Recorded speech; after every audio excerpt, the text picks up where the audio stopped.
I'm Judea Murray, and here on a positive note, we highlight the most heartwarming stories from all around our tri-state that move and inspire us, and that takes us to New Jersey. One couple is proving they're not just committed to each other, but also committed to saving lives.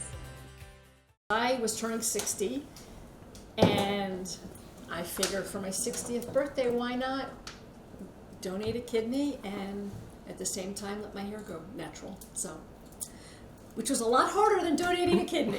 Cheryl Cohen of Chesterfield Township describes her decision to donate a kidney to a stranger earlier this year.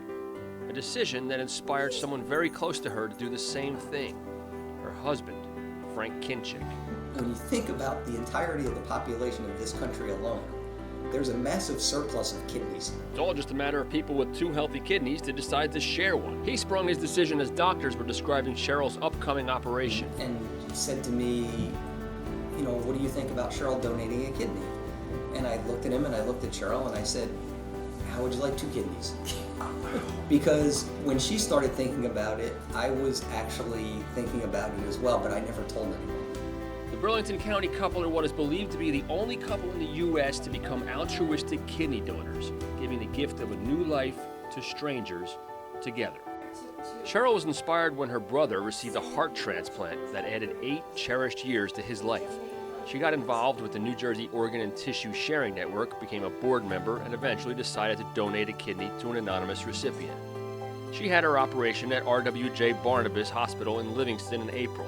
Frank had his in July. This is Frank in the recovery room with his Donate Life Living donor. See? All right. Donate a kidney, get a t-shirt. And now they're telling their story to all who will listen to hopefully keep the chain of inspiration alive. It almost seemed an afterthought, like, why didn't we think of this sooner? The first ever couple to make an organ donation together is from our tri-state region. Now, let's head to Brooklyn to meet St. Francis College's newest valedictorian. She's the child of 2 refugees and is graduating top of her class. Let's take a moment to celebrate this Brooklyn brainiac. They said, congratulations, you're valedictorian. It happened that fast. Hours after the deadline for nominees to respond, Nermina Markusic was crowned valedictorian. Immediately after, she called her dad. Everything I do is on behalf of my family. I want to make them proud more than anything else in the world, just because I know what it took to get here. What did it take? How about war and genocide? Markusic's parents came to the U.S. from Bosnia in 1995, fleeing one of history's worst atrocities. They left the country and their friends and their family and everyone. Everyone and everything they held dear left behind, all to arrive in a foreign country with next to nothing. We didn't have money or clothing, anything to our name. What they did have was hope. Hope for their kids and a brighter future. And boy, did it pay off. Everything I do is for them, just so they don't feel like they're suffering and the ethnic cleansing and genocide that their country went through was for no reason. You know, I made it here. And now that she's made it here, Markusic wants to help out back over there in Bosnia. I want to help the people fix the economy, fix the social structure, the political corruption. I want to be someone who contributes. There's no doubt in my mind that she will be. Congratulations, Nermina. Here's to your bright future. Now in the Bronx, a man receives a gift that he wasn't expecting, and it's gonna change his life forever. Meet Eddie. 10 years ago, he was attacked and left confined to a wheelchair, but now River Spring Health of the Bronx gifted him a brand new motorized wheelchair to help him regain his independence. ¿Cómo te sientes ahorita? Muy feliz.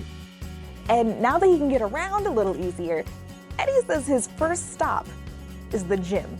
A ver, enséñame el músculo. Oh. Now we head to a party full of princesses, but we're nowhere near Disney. We're on Long Island, and these lovely little ladies truly earned a night full of glitz and glamour. The perfect outfit. What do you have on your dress? A sparkle. The perfect dates. Who came with you to the dance? Who do you have with you? Papa. The perfect occasion. It's a wonderful day today where dads bring their little girls to celebrate Sugar Plum Ball. The annual event by the Cerebral Palsy Association of Nassau County is the perfect escape for 4-year-old Ava Spalding, whose life in some ways hasn't always been perfect. She was born very premature, but we didn't think she was going to make it, but she's a very strong little girl. But at the Chateaubriand, years of dealing with the difficult disorder are put behind her. She is joining other little girls, ages 4 to 12, for an elegant day of magic and dancing aimed at raising funds and awareness. We have hope every day, and we have miraculous outcomes every day because of the staff that we have in the agency, the families that are involved in supporting their family member, and the children and the adults that we serve. And for those families, it's moments like this that matter most. She gets to see everyone that's just like her around her and realize that she's fine when she's with other people.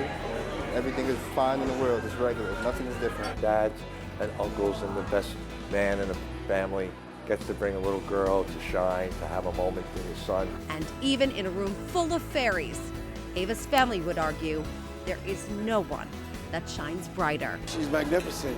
One of the best little things that happened to me in my world. The girls looked beautiful and their dates were absolute gentlemen. Shout out to the Cerebral Palsy Association of Nassau County for planning such a special night for all of them.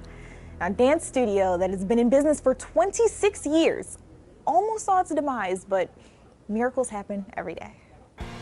In December of 2019, the Dance and Feet School caught fire for the second time since it had opened. But you never know today thanks to fast-acting firefighters and the positive outlook of April, its owner, and her students. The studio was back up and running in just a week. Oh, I'm just so grateful that we only were closed for 1 week and that we're up and running, and I thank God that it really was not as bad as it could have been. With the smoke cleared out and the music already back on, it looks like April doesn't plan on missing a step. By now, you've probably seen Baby Yoda's face everywhere.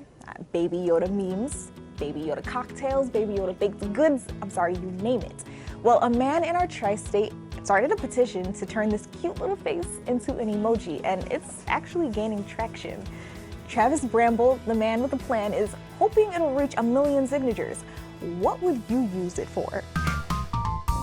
Well, you heard the bell. It's time for a feel-good fact, and this one is a blast from the past. One thing that brings me comfort is consistency, like the Space Jam website. And how about this? Its look hasn't changed since 1996. www.spacejam.com has sported the same font and graphics for more than 20 years. And honestly, who would want to change it? Space Jam is a classic. It only makes sense that his website would be too. And that, ladies and gentlemen, was your feel-good fact.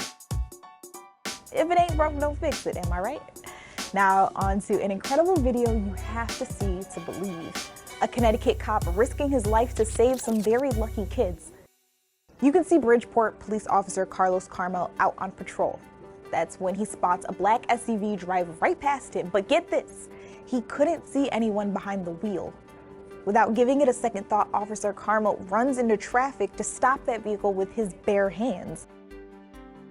You can see him grab the right rear view mirror, yelling out to the kids on the sidewalk to watch out. Got up to the vehicle, he grabbed the passenger front door, and with all his might, he pulled the door so hard that the vehicle came to a stop. He saved someone's life. I mean, it could have been a tragic day for these students that could have been run over by this runaway vehicle. Now watch the video again. The police say there were actually 2 passengers inside the vehicle when somehow it slipped out of park and started rolling away. Officer Carmel not only saved those children, but he saved those passengers too. Now, he's rightfully being hailed a hero.